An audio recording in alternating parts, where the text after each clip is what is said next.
प्रिय दर्शकों, मेरे इस दिव्य चैनल पर आप सभी लोगों का हार्दिक स्वागत है। क्या कहता है हस्त नक्षत्र मेष राशि के जातकों के लिए, इस विषय पर आज हम चर्चा करेंगे।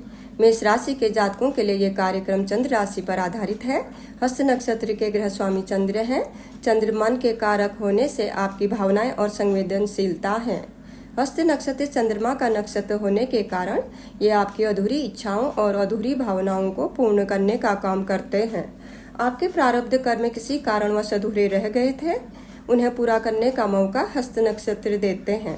हस्त नक्षत्र हाथों को दर्शाता है, यानी कि स्वयं अपने हाथों से स्थापित करने वाली आगम शक्ति होती है। प्रारब्ध कर्म चाहे वो पहले जन्म के हों या इसी जन्म के अधूरे कार्य रह गए हों, उन्हें आपने स्वयं से करना होगा। इसमें आप किसी औरों से सहयोग की अपेक्षा नहीं रख सकते हैं, क्योंकि ये आप ही के अधूरे कर्म या शौक हैं। अपनी इच्छाओं की पूर्ति के लिए स्वयं काम करना होगा और इसमें आप हस्त नक्षत्र के कारण सफल होंगे, यानी कि आपकी कोई पुरानी इच्छा पूर्ण होगी। हस्त नक्षत्र काल पुरुष कुंडली में अर्ध त्रिकोण को सक्रिय करते हैं। दूसरा भाव, छठा भाव और 10वां भाव ये अर्ध त्रिकोण माने जाते हैं। इनमें वृषभ, कन्या और मकर राशियां आती हैं। आपको अभी इन अर्ध त्रिकोण भावों से संबंधित कार्य करने के मौके मिलेंगे और आप इनमें सफल भी होंगे। अर्ध त्रिकोण के दो अर्थ होते हैं, एक तो दूसरा धन भाव, धन प्राप्ति का, और छठा व 10वां भाव पराक्रम, पुरुषार्थ और नौकरी, व्यापार आदि से जीवन में होने वाले जितने भी अनुभव होते हैं उनके अर्थ समझना। केतु 4 मार्च को नक्षत्र परिवर्तन करके चंद्रमा के नक्षत्र हस्त में गोचर करने जा रहे हैं। केतु ग्रह क्या हैं, थोड़ा इसे जान लेते हैं। केतु छाया ग्रह माने जाते हैं। इनके पास धड़ और बल है, लेकिन इनका सिर नहीं है। ये मोक्ष, प्रारब्ध और मृत्यु के कारक माने जाते हैं। ये अत्यंत रहस्यमय ग्रह हैं।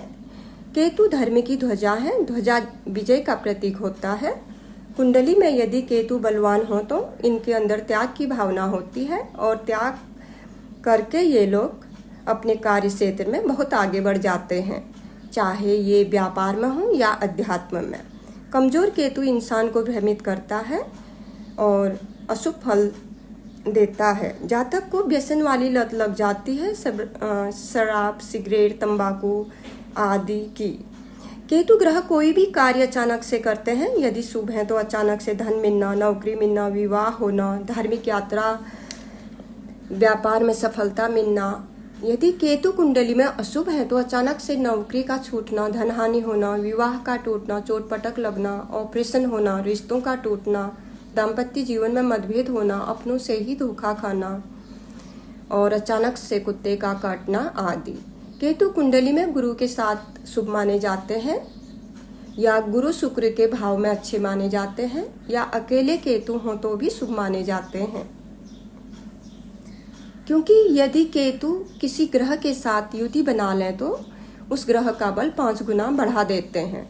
जिस भाव में ये युति बनेगी उस भाव की चीजों में भी वृद्धि होगी, चाहे फिर वो शुभ फल हो या अशुभ फल। केतु कुंडली में जिस भाव में बैठते हैं वहां पर उस भाव की चीजों में अरुचि पैदा करते हैं। ये विरक्ति के कारक माने जाते हैं। ये सकारात्मक विरक्ति नहीं है, बल्कि उस भाव की चीजों की असफलता के कारण विरक्ति आती है। क्योंकि हम जिस चीज़ पर मेहनत कर चुके होते हैं फिर वो चीज़ में हम सफल नहीं होते, उस कारण केतु विरक्ति देते हैं। हमारे जितने भी रिश्ते नाते होते हैं उन्हें मनाते मनाते या समझौता करते करते हम थक चुके होते हैं, या फिर नौकरी के लिए, धन संचय के लिए, व्यवसाय वृद्धि के लिए, प्रेम प्रसंग के लिए, दाम्पत्य जीवन के लिए, संतान के लिए, माता पिता गुरुजनों के लिए या अध्यात्म प्राप्ति के लिए जब हम इन सब चीज़ों के लिए पूरी मेहनत कर लेते हैं फिर भी हम सफल नहीं हो पाते हैं, तो केतु इन चीज़ों के लिए मन में अरुचि पैदा कर देते हैं। केतु आपको आपकी कमजोरी बताते हैं, इसलिए कमजोरी बनने नहीं देनी है। केतु ग्रह आपसे पिछले जन्म के जो कर्म किसी और के साथ रह गए थे उन्हें भी पूरा करवाते हैं।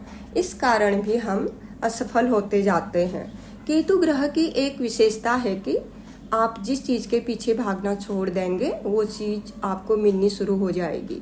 इसका मतलब ये है कि आप निस्वार्थ भाव से कर्म करते रहें, लगाव न रखें, अपेक्षा न पालें, मन में ये भाव रखें कि नेकी कर दरिया में डाल, तब जाके केतु का आपको शुभ फल मिलना शुरू होगा, क्योंकि ये अलगाव के कारक हैं।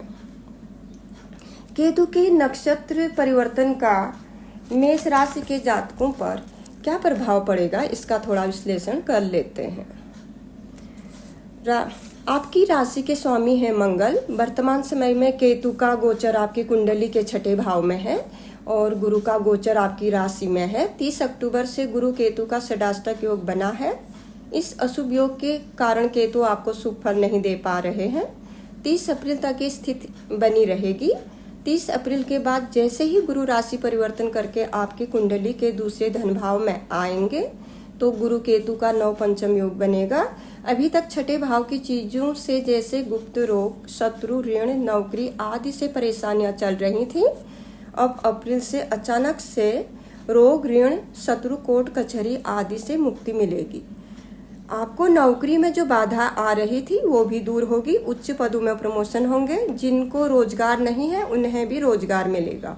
जो जातक मेडिकल, वकालत, शिक्षा क्षेत्र या अध्यात्म से जुड़े हैं उनके लिए भी ये समय लाभप्रद रहेगा। केतु की सप्तम दृष्टि 12वें व्यय भाव में पड़ रही है। 12वें भाव के कारक केतु माने जाते हैं। अक्टूबर से अभी तक आपका बेवजह धन व्यय हुआ होगा। विदेश यात्रा में रुकावटें आई होंगी।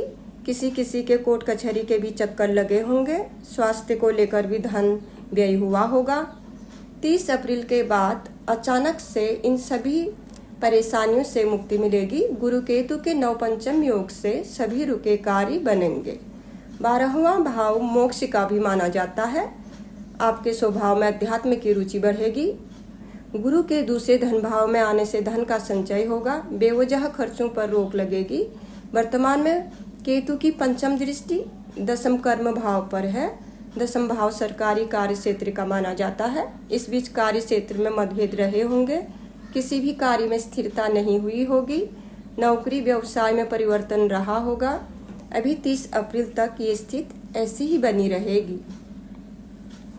गुरु राशि परिवर्तन करते ही इन समस्याओं से दूर करेंगे, क्योंकि गुरु की शुभ दृष्टि से केतु पर गुरु की कृपा रहेगी और केतु की कृपा आप पर 18 मई 2025 तक बनी रहेगी। अचानक से नौकरी के योग बनेंगे और जो सरकारी पदों में हैं उन्हें उच्च पद मिलेंगे। केतु की नवम दृष्टि दूसरे धन भाव पर रहेगी। दूसरा भाव धन, वाणी, कुटुंब आदि का माना जाता है। अभी तक गुरु केतु के षडाष्टक योग के कारण परिवार में मतभेद, धनहानि, मुंह संबंधी बीमारी आदि से परेशानियां चल रही हैं। 30 अप्रैल से गुरु के राशि परिवर्तन करते ही आपको शुभ फल मिलना शुरू हो जाएगा। लॉटरी, शेयर मार्केट या पैतृक संपत्ति से गुप्त धन प्राप्त होगा और वाणी संबंधी सभी कार्यों से लाभ होगा। कुल मिलाकर हस्त नक्षत्र के केतु आपके लिए हर क्षेत्र में सफलता का योग बना रहे हैं। अब अंत में थोड़े उपायों की बात कर लेते हैं। केतु की शांति के लिए श्री गणपति अथर्वशीर्ष पढ़ें, क्योंकि ये केतु के कारक माने जाते हैं। अपाहिजों की सहायता करें, क्योंकि केतु का भी सर नहीं है। प्रिय दर्शकों, यदि वीडियो पसंद आई हो तो चैनल को जरूर सब्सक्राइब करें। वीडियो को ध्यान से सुनने के लिए तहे दिल से आप सभी लोगों का धन्यवाद।